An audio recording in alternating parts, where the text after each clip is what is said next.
Mulai. Oke, halo shalom semuanya. Kembali lagi bersama saya Mr. Bagas. Kita akan melanjutkan pembelajaran materi agama Kristen kelas 8, khususnya di bab 14. Dan ini video kedua dari bab 14. Dan saya sebelumnya mengucapkan masa minal aidin lebaran. Ya, jadi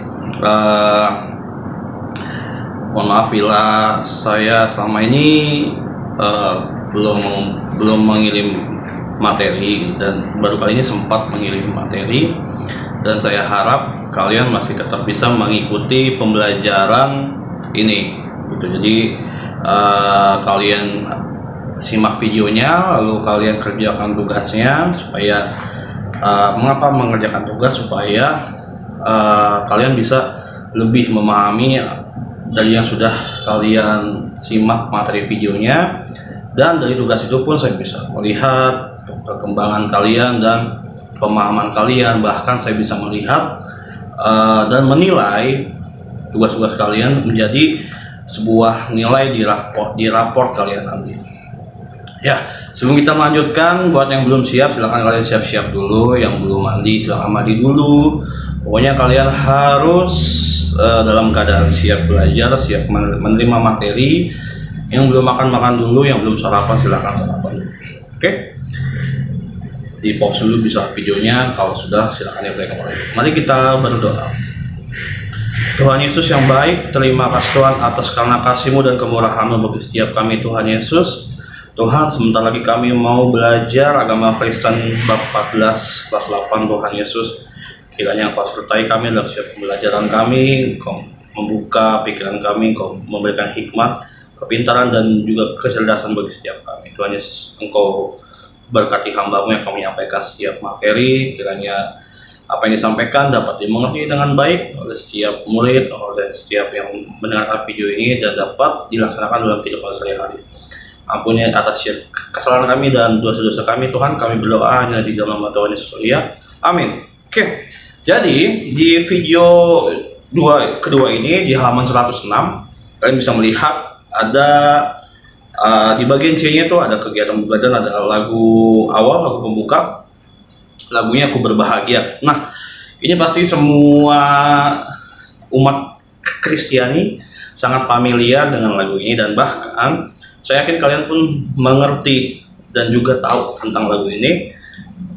Kita akan nyanyikan Ku berbahagia, yakin teguh, Yesus abadi kepunyaanku, aku warisnya, ku ditebus, ciptaan baru, Roh Kudus.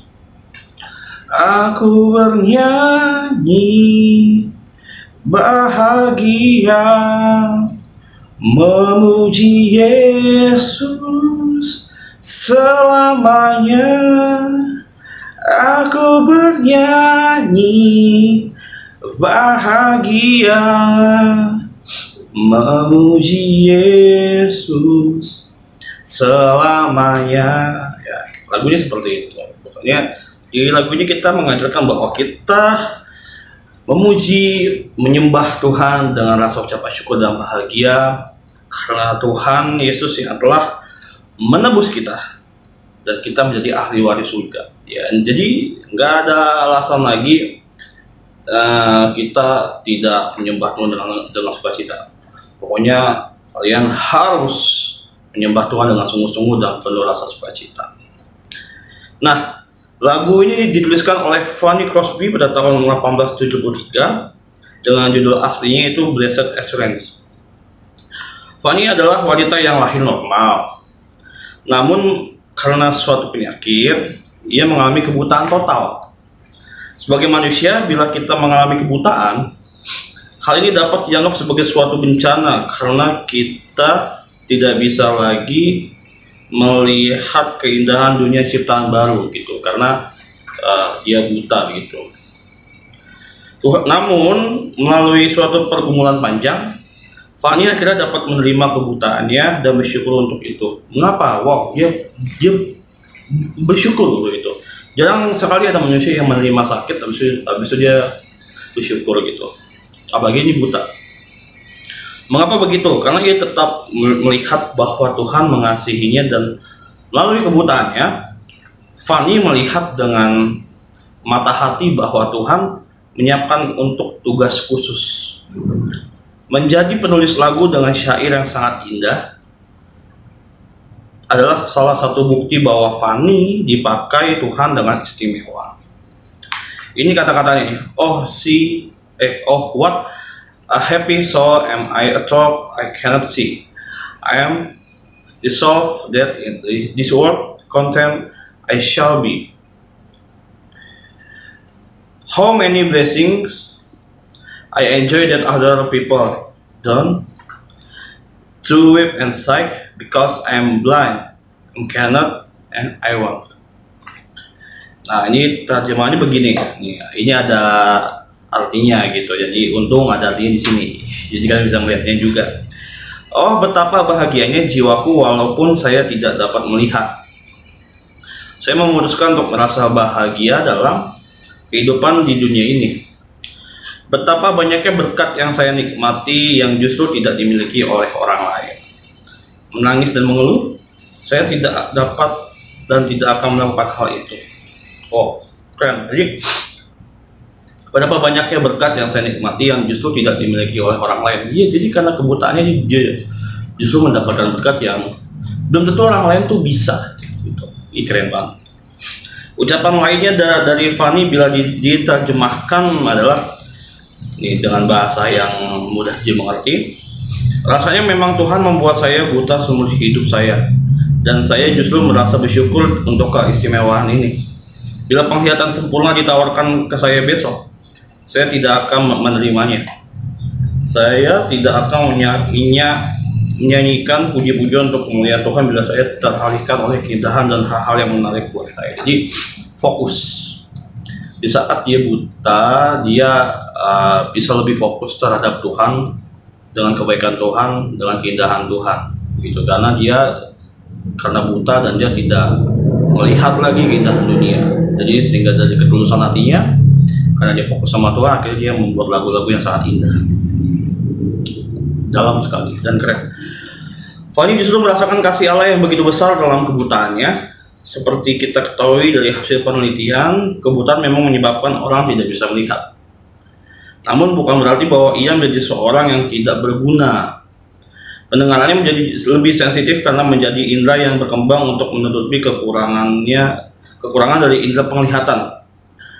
Misalnya orang buta ternyata mampu untuk mengenali seseorang hanya dari suaranya, atau bunyi langkah saat berjalan, atau caranya membuka pintu. Fanny tumbuh menjadi pribadi yang sangat mengasihi Allah dan menggunakan hidupnya untuk memperkenalkan Allah dan kebaikannya melalui 8.000 lagu. Wow, 8.000 lagu yang ia ciptakan. Sungguh sangat luar biasa.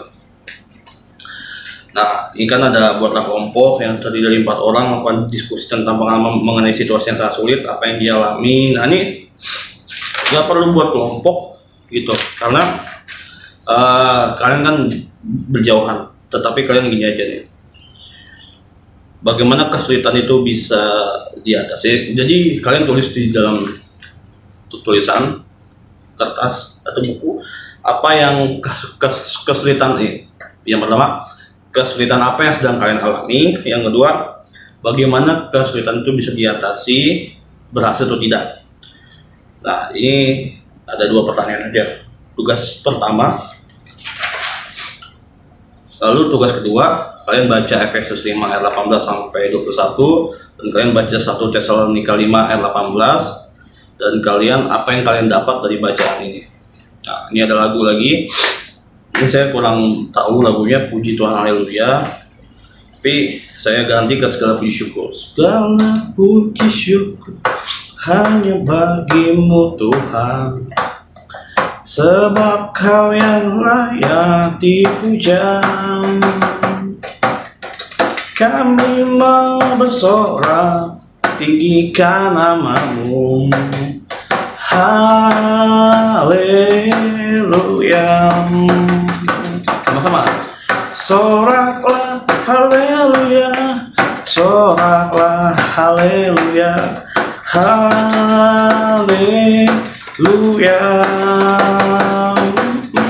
Soraklah haleluya, soraklah haleluya, haleluya.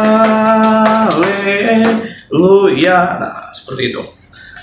Dan ini ya bukan tugas saja, nggak perlu dikerjakan yang lagu ini. Nah, ini tugas selanjutnya yang di bagian evaluasi kalian tulis juga dalam buku, lalu kalian kumpulkan. Apa alasan utama bagi anak-anak Tuhan untuk tidak mengeluh pada saat mengalami kesulitan? Jadi, apa alasan kalian untuk tidak mengeluh sebagai anak Tuhan? Yang kedua, apakah alasan ini dapat kamu terima dan jalankan dalam kehidupan sehari? Berikan contoh nyata bahwa kamu tidak pernah mengeluh. Atau nggak gini, contoh nyata bahwa kamu dalam keadaan apa, kamu nggak mengeluh. Contohnya kamu dalam keadaan sakit, justru kamu nggak mengeluh, justru kamu bersyukur. Nah, itu. Yang ketiga, coba tanyakan kepada 2 orang temanmu di luar lingkungan sekolah, ini teman bermain ya, apa yang mereka biasanya lakukan saat menghadapi kesulitan. Tanya, kamu biasanya ngapain sih kalau lagi keadaan sulit gitu? Apakah usaha mereka itu berhasil? Bagikan kepada temanmu minimal 2 ayat Alkitab yang menjadi pegangan kita saat menghadapi kesulitan.